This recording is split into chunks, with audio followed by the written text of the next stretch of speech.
안녕하세요. 5월 11일 가정 수업을 시작하도록 하겠습니다. 청소년의 신체적 발달에 대해서 우리가 지난 시간에 알아봤는데요. 오늘은 청소년의 머리, 생각, 인지적 발달에 대해서 알아보도록 할게요. 자, 그러면 우리 관련 영상을 먼저 보고 수업을 진행해 보도록 합시다.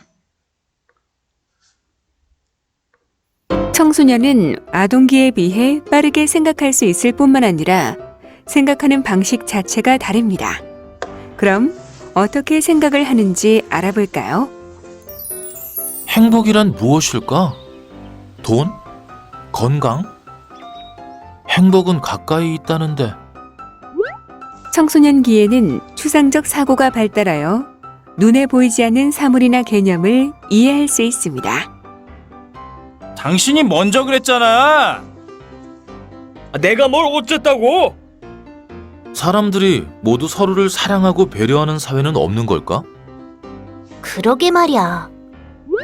청소년기에는 이상주의적 사고가 발달하여 자신이나 다른 사람, 사회 등에 대해 이상적인 특성을 추구하여 현실을 비판하는 경향이 있습니다. 우리 스무고개 놀이 하자. 그래, 생물이야? 아니, 그럼 무생물이겠군. 청소년기에는 가설적 사고가 발달하여 문제 해결을 위해 가설을 먼저 세우고 차례로 실험하면서 정답의 범위를 좁혀나갈 수 있습니다. 저 꽃의 색을 표현하려면 가지고 있는 물감들을 차례로 섞어봐야겠는걸? 청소년기에는 조합적 사고가 발달하여 모든 가능한 조합을 체계적으로 생각하여 문제를 해결합니다. 전부 나만 쳐다보고 있네. 내가 좀 예쁘긴 하지. 청소년기에는 자신을 무대 위의 주인공처럼 생각하고 다른 사람들은 관중처럼 생각하여 모두 자신의 외모와 행동을 주시한다고 생각합니다. 이러한 현상을 상상의 관중이라고 합니다. 조심해야지. 나는 절대 다치지 않아. 내가 누군데? 청소년기에는 자신을 특별하고 독특한 존재라고 생각하여 자신의 사랑은 다른 사람의 사랑과는 차원이 다르다고 생각하거나 어떤 상황에서도 자신은 다치지 않을 것으로 생각합니다. 이러한 현상을 개인적 우화라고 합니다.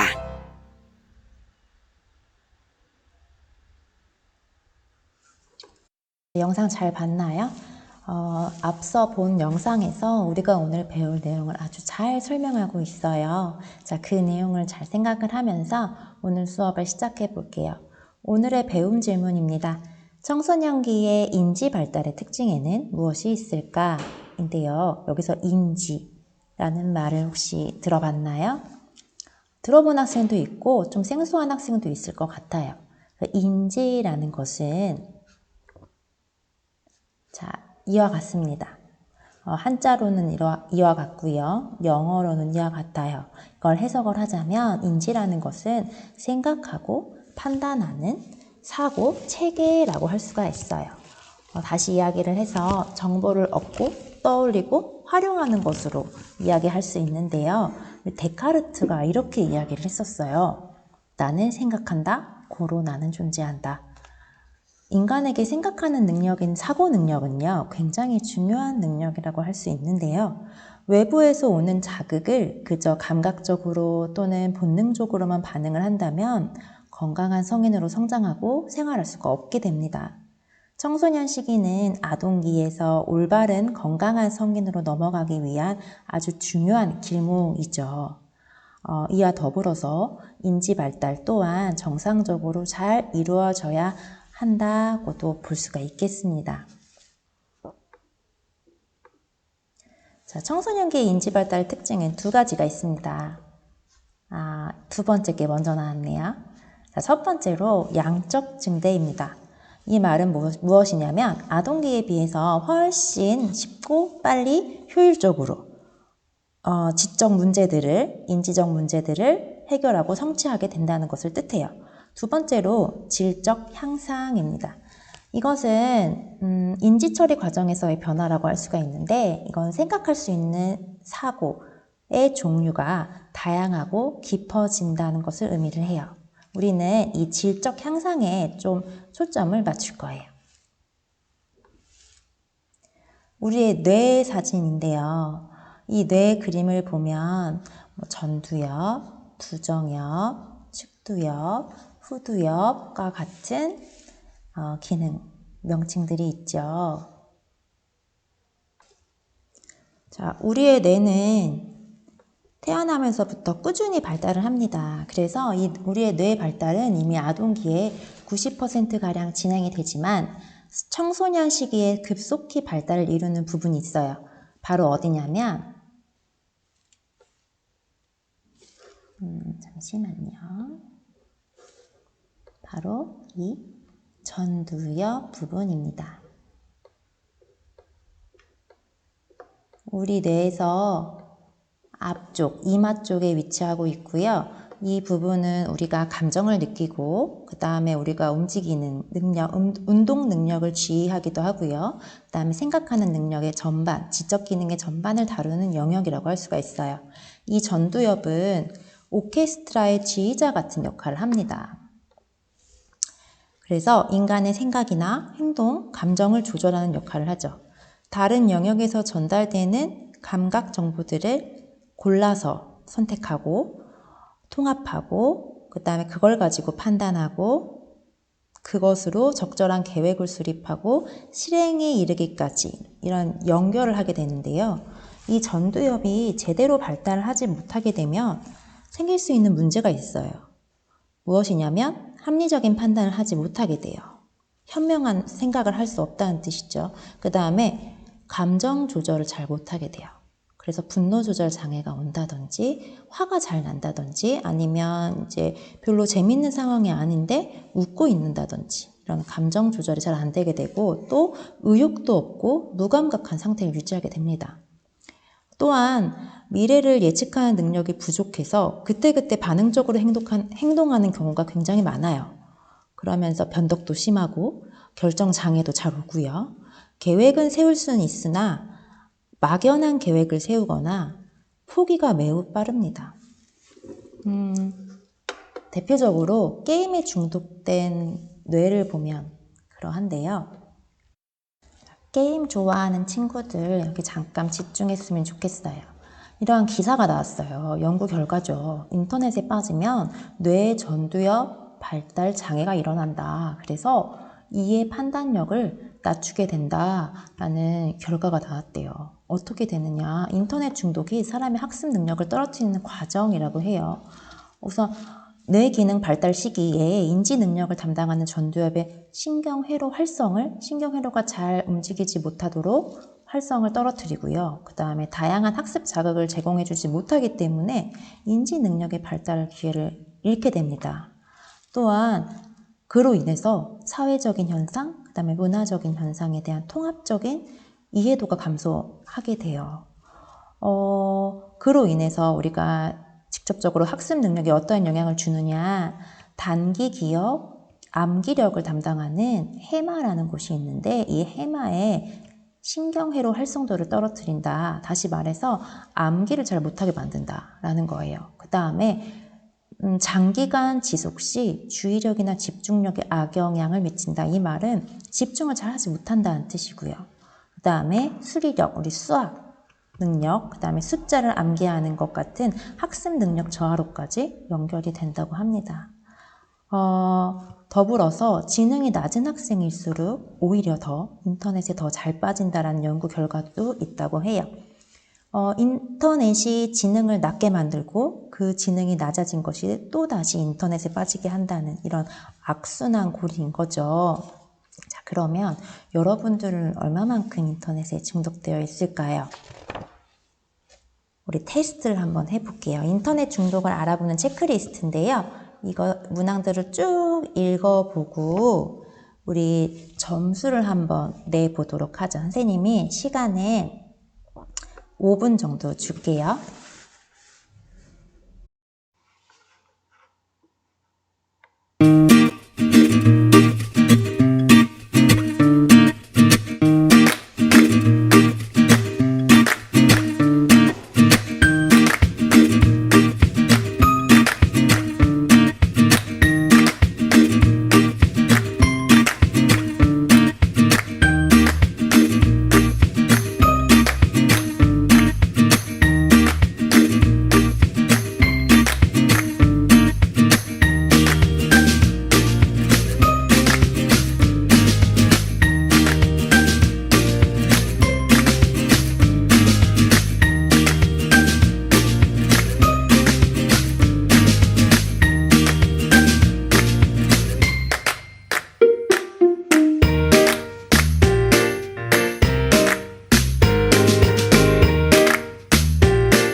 여기까지 하고요. 자, 여러분들은 어느 그룹으로 나왔나요? 일반 사용자 그룹으로 나왔다면 여러분들의 인터넷 사용 습관이 아주 바람직하다라는 거고요.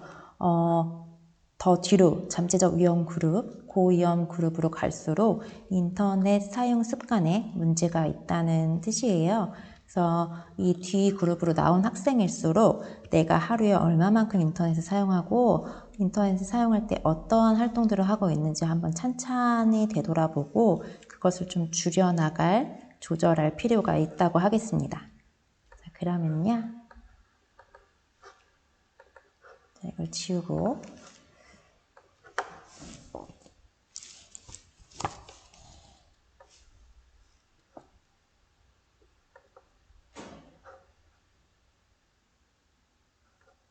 자, 청소년기 인지발달의 특징, 우리 질적 향상이 일어난다고 했는데 구체적으로 좀 살펴보자면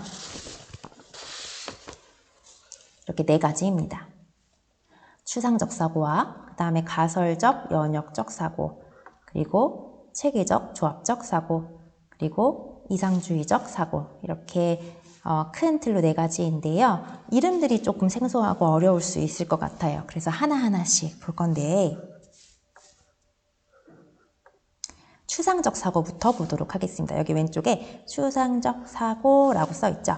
추상적 사고와 관련해서 우리 아동기와 청소년기를 비교를 해볼 거예요.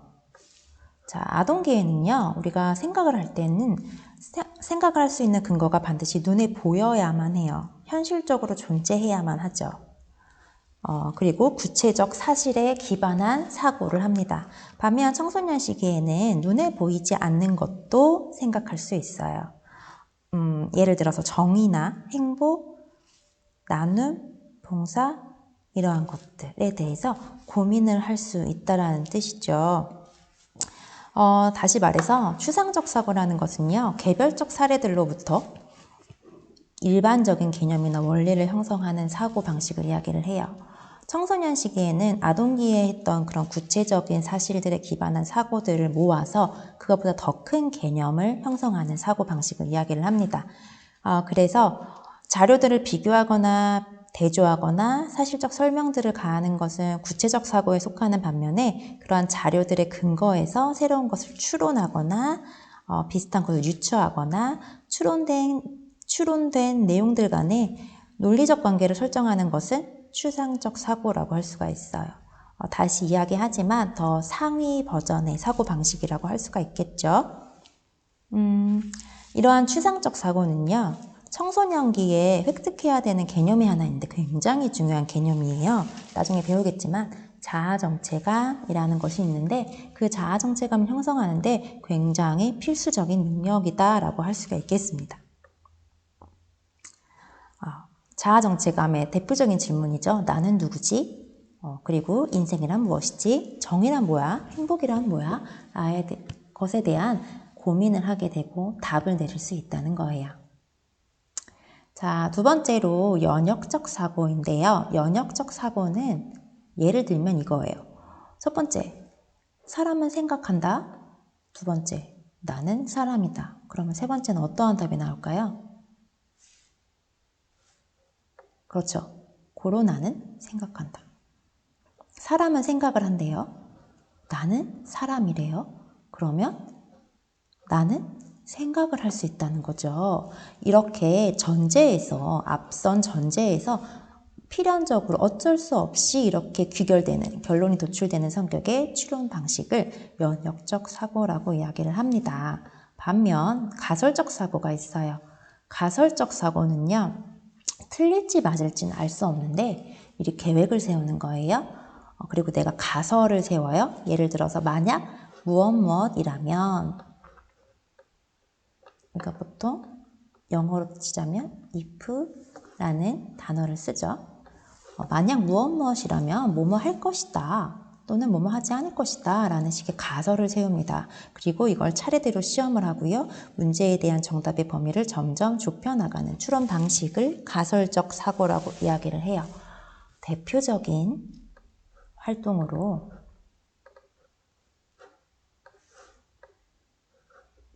이런 추리 소설을 읽으면서 범인을 찾아간다거나, 자, 어렸을 땐 엉덩이 탐정 많이 봤죠? 좀 크면 명탐정 코난을 보게 될 것이고, 예능 프로그램에도 이 가설적 사고를 반영한 예능 프로그램이 있었어요. 범인은 바로 너라는 프로그램이 있었죠. 자, 이 소설이나 예능 프로그램 안에 들어가 있는 사고방식이 가설적 사고라는 거예요. 우리가 어렸을 때 많이 해본, 선생님 어렸을 때 많이 해본 스무고개 놀이가 있습니다. 이것은 가설적 사고를 할 수 있다면 굉장히 쉽게 풀 수 있는 퀴즈예요. 이거를 여러분들이 아마 학교에 왔으면 선생님이 수업 시간에 같이 했을 텐데, 온라인 수업을 진행하다 보니까 온라인으로 이 퀴즈를 하는 데는 좀 어려움이 있어서 여러분들이 등교 계약을 하면 한번 같이 해보도록 할게요. 여러분들이 어떠한 가설적 사고 수준을 가지고 있는지 한번 알아보죠.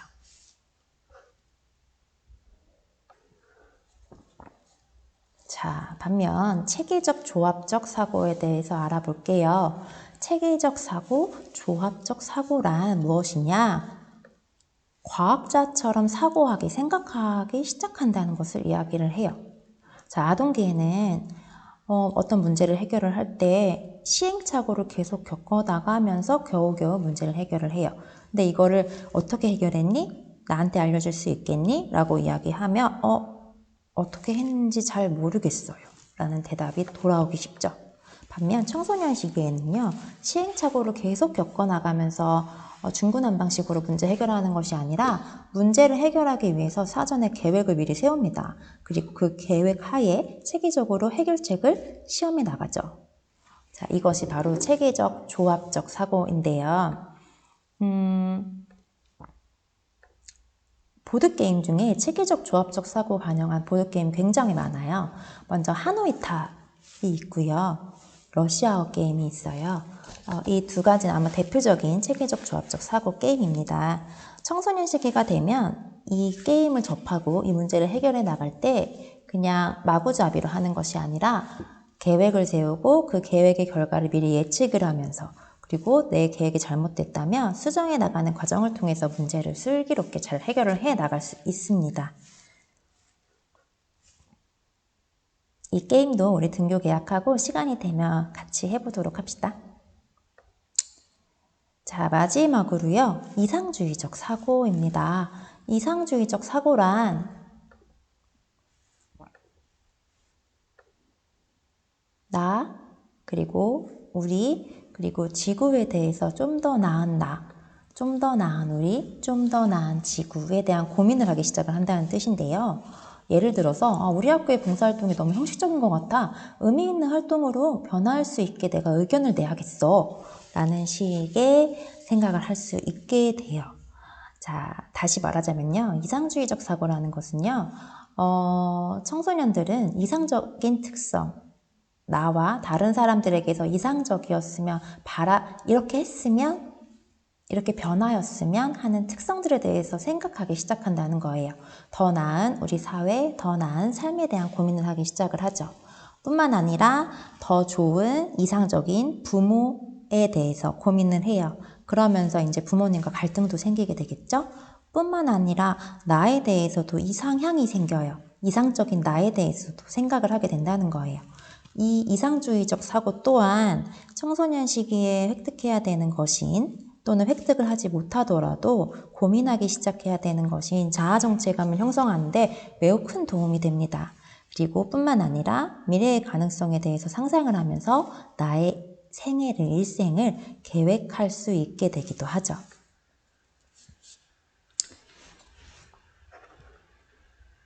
자,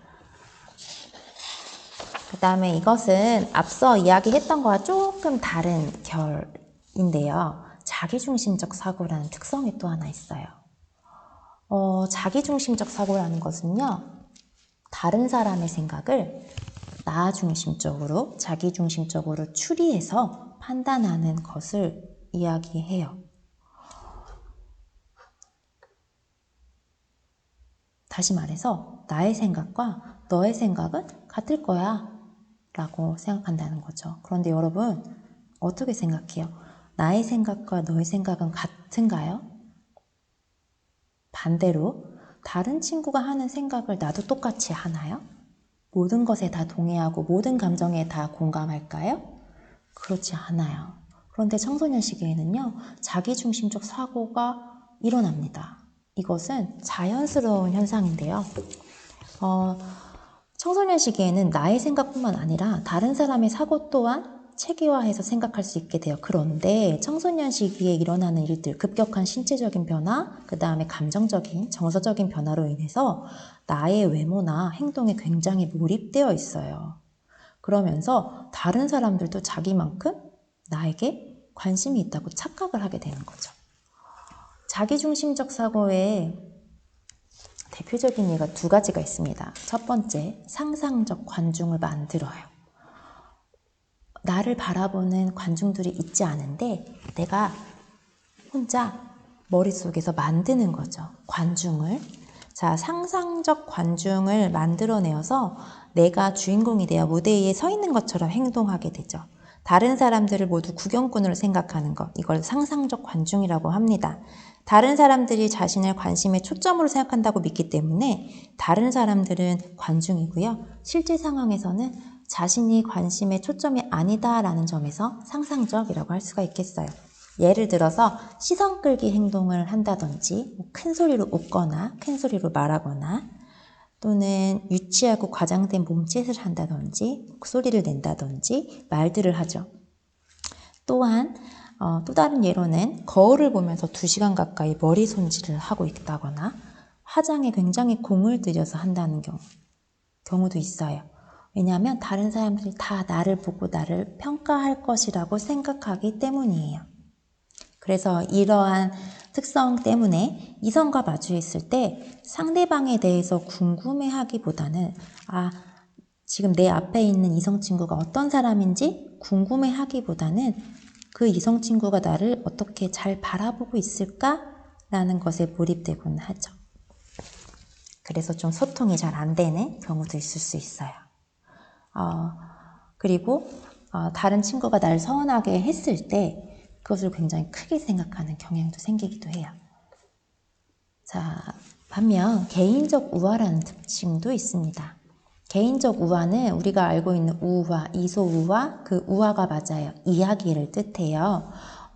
내가 가지고 있는 감정이나 내가 하는 생각은 너무나 독특한 거고 다른 사람들이 이해할 수 없을 것이라는 믿음이에요. 나는 다른 사람들한테 너무나 중요한 인물, 대단한 인물이라는 믿음 때문에 나는 매우 특별하고 나에게 일어나는 일들은 마치 드라마나 영화 아니면 소설, 웹툰에 나올 만한 굉장히 재밌고 특별한 일들이라는 착각을 하죠. 예를 들어서 첫사랑이라든지 아니면 친구와의 사소한 갈등으로 인해서 과도하게 설레하거나 절망하거나 좌절하는 등의 행동, 갑자기 우울증이 오는 행동들 또는 나는 다치거나 죽지 않을 거야 라는 막연한 믿음. 예를 들어서 우리 무면허 운전을 해서 사고 나는 경우들 있죠. 그다음에 담배나 술을 먹어도 나는 건강하게 잘 살 거야 라는 믿음. 그다음에 이성교제에서 성관계를 할 때 다른 사람들은 임신을 해도 나는 안 할 거야 괜찮아 라는 생각 등을 예로 들 수 있어요. 그런데요, 이러한 자기중심적 사고들은 점점 사라지게 됩니다. 걱정하지 않아도 돼요. 자연스러운 현상이에요. 친구들이나 그다음 선생님 그리고 가족 등 사회적으로 계속 상호작용을 하면서 관계를 맺어나가면 모든 사람은 다 제 나름대로의 관심사가 따로 있구나 라는 것을 이해하게 되고 나의 경험이 다른 사람의 것과 별로 다를 바 없네 라는 것을 이해하게 되면서 이 자기중심적 사고는 서서히 사라지게 됩니다. 그런데 다른 사람들과의 교류가 적게 되면 그리고 교류를 하더라도 나 자신에 너무 과몰입하게 되어 있다면 이 자기중심적 사고가 성인이 되어서도 연결될 수 있어요. 근데 그렇게 되면 조금 사회생활을 하는데 좀 어려움이 생길 수 있겠죠. 자, 오늘 우리가 무엇을 했는지 한번 살펴볼게요. 청소년기의 인지발달 특성에 대해서 알아봤는데요. 인지발달이 왜 일어나느냐?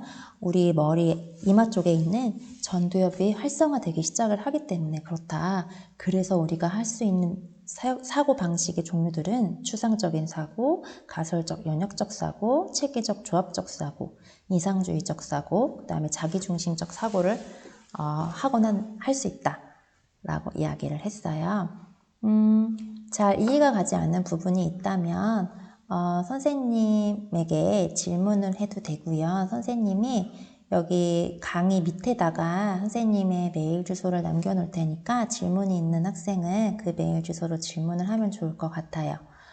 그리고 교과서를 참고해서 공부를 해도 좋고요. 오늘 수업의 과제 2가지입니다. 첫 번째 과제는요. 청소년기의 인지 발달을 성공적으로 이루기 위해 내가 해야 할 일 3가지 이상 적기입니다. 예를 들어서 나는 인터넷 사용 시간을 줄이고 신문 기사를 읽는 시간을 늘리겠다. 또는 최소 2주에 1권은 독서를 하겠다. 라든지 그러한 내가 할 수 있는 일 3가지 이상 적기이고요. 2번째 과제는 이번 시간에 학습한 인지발달 특징 중에 1가지를 고릅니다. 추상적 사고부터 자기중심적 사고까지 중에서 1가지를 고르고요. 내가 직접 경험을 했거나 또는 직접 경험하지는 않았지만 주변에 관찰한, 간접적으로 경험한 일에 빗대어서 설명을 하는 겁니다. 예시로는 추상적 사고를 선택을 했다라고 치고 나는 요즘 삶이란 무엇인가에 대해 고민을 하고 있다. 어떻게 살아야 행복하게 살 수 있을까? 그러면 행복은 무엇일까? 어떤 게 행복한 것일까? 그래서 내가 생각한 것들에 대해서 적는 거죠. 이것들을 구글 설문지에 여러분들이 적어서 제출을 해주면 됩니다. 자, 오늘 수업은 여기까지고요. 모두 고생 많았습니다.